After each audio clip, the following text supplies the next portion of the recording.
चलो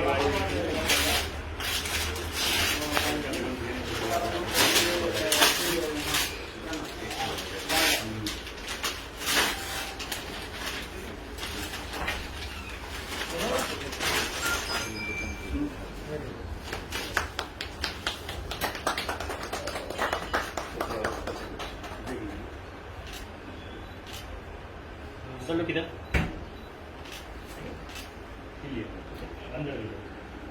थोड़ा नीचे थोड़ा नीचे कर हाँ ऐसे आपका फेस कवर होगा। हाँ अरे भैया आप भी ले लीजिए हाथ में। डायरेक्टर हैं हाँ आप ही के पीछे है। क्या मैं क्या बोला कि लिट्टी चोखा हमारी जीवन है, थी और रहेगी। और मुझे पता है कि लिट्टी चोखा जो डिश है यानी भोजन, ये यूपी, बिहार, झारखंड, अगर बिहार की भाषा इस भाषा के जितने भी लोग हैं उनके लिए दुनिया का सबसे खूबसूरत डिश है। ये दुनिया के खूबसूरत भोजन है जो कि इसके बिना हमें लगता है कि हमारी गरीबी दूर नहीं होती है, क्योंकि यही कैसा है जो सस्ता मिल जाता है और हमें बड़ा आनंद देता है। और इसी लिट्टी चोखा को हम लोगों ने, और मेरे जीवन की तो सबसे अनमोल भोजन है ये।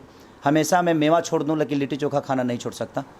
तो और बस एक मैसेज है कि अगर इंजीनियर बेटा आप अपने बेटा को इंजीनियर बनाना चाहते हैं तो उसके साथ साथ किसान भी बनाइए, ताकि उसकी खुशबू पूरे देश में घूमे। बस यही मैसेज। क्या जो आप लिट्टी चोखा बेचते थे, आपने तो असल जिंदगी में भी लिट्टी चोखा बेचा है, क्या वही कहानी खेसारी लाल की है जिसने एक फिल्म का रूप लिया और वो पर्दे पर आने वाली है? कुछ है, थोड़ा बहुत है, लेकिन हमारी मुद्दा लिट्टी चोखा सिर्फ एक खेसारी की कहानी नहीं है। मुझे लगता है कि पूरी हिंदुस्तान की कहानी है। सिर्फ एक खेसारी ऐसा थोड़ी है जो अब्दुल कलाम है जो अपने जीवन में कभी न शादी किया न ब्याह किया, इसका संसार नहीं है। मैं इतिहास नहीं हूँ, मैं एक इतिहास का पन्ना हूँ। मैंने कोशिश की इस कैरेक्टर को निभाने की, और ये दर्द सिर्फ खेसारी लाल यादव का ही नहीं बल्कि पूरे हिंदुस्तान का दर्द है। आज किसानों पे जो चीज़ें हो रही हैं, तो मुझे लगता है ये सिनेमा देखने के बाद लोगों को ज़रूर समझ में आएगा कि हमें अपनी खेती और अपनी मिट्टी से हमेशा जुड़ना चाहिए। खेसारी जी, किसानों के बारे में आपने कहा कि किसानों के साथ जो हो रहा है पूरे हिंदुस्तान का दर्द है। खेसारी लाल यादव क्या कहते हैं जो कुछ भी किसानों के साथ हो रहा है, आज किसान धरने पर है, सरकारें सुन रही हैं? मैं अनंत जी आपको क्या बताऊं कि मेरे जीवन में डॉक्टर नहीं रहेगा तो शायद मैं जी सकता हूं, मास्टर नहीं रहेगा तो मुझे शिक्षा मिले या ना मिले समाज से अनुभव मिल सकती है, क्योंकि मैं भी पढ़ा लिखा नहीं हूँ लेकिन समाज के अनुभव से आज चल रहा हूँ, कर रहा हूँ। लेकिन अगर हमारे पास भोजन का व्यवस्था ना हो तो शायद हम जिंदा नहीं रह सकते। तो जब हम जिंदा ही नहीं रहेंगे तो हम इंजीनियर क्या बन पाएंगे, हम डॉक्टर क्या बन पाएंगे?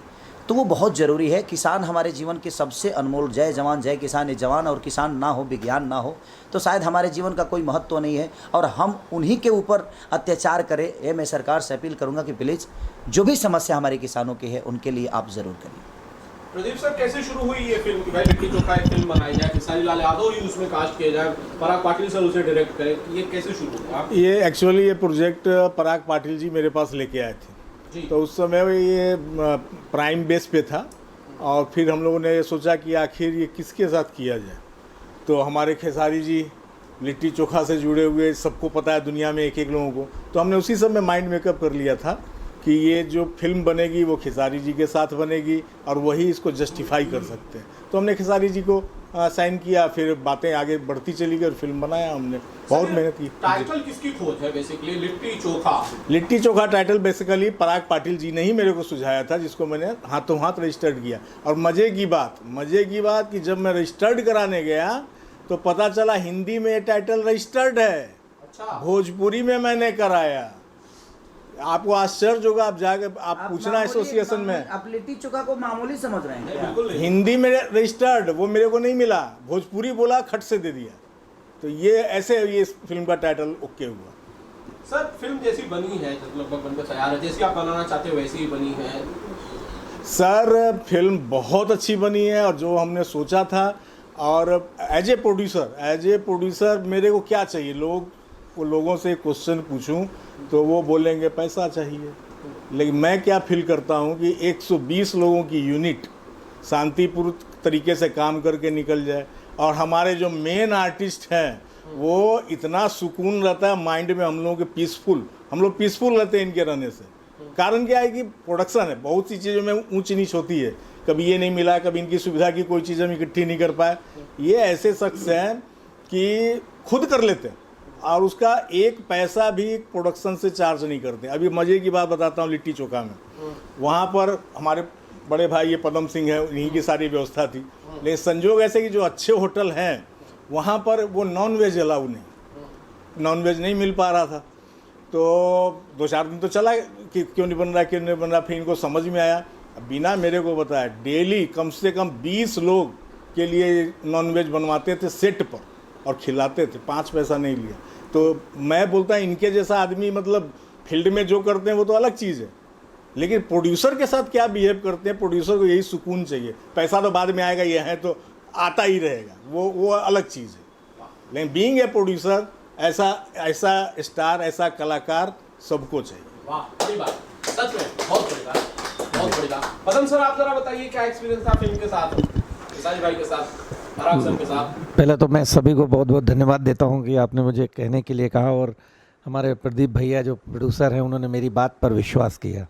बुंदेलखंड ऐसी धरती है जहां पर श्री हमारे गोस्वामी तुलसीदास जी का जन्म स्थान भी है, और दूसरा श्री रामचंद्र जी ने जब उनको अयोध्या का वनवास मिला तो उन्होंने चित्रकूट की भूमिका को ही अपने वनवास के जीवन का स्थायी 11.5 वर्ष तक उन्होंने वहाँ पर निवास किया।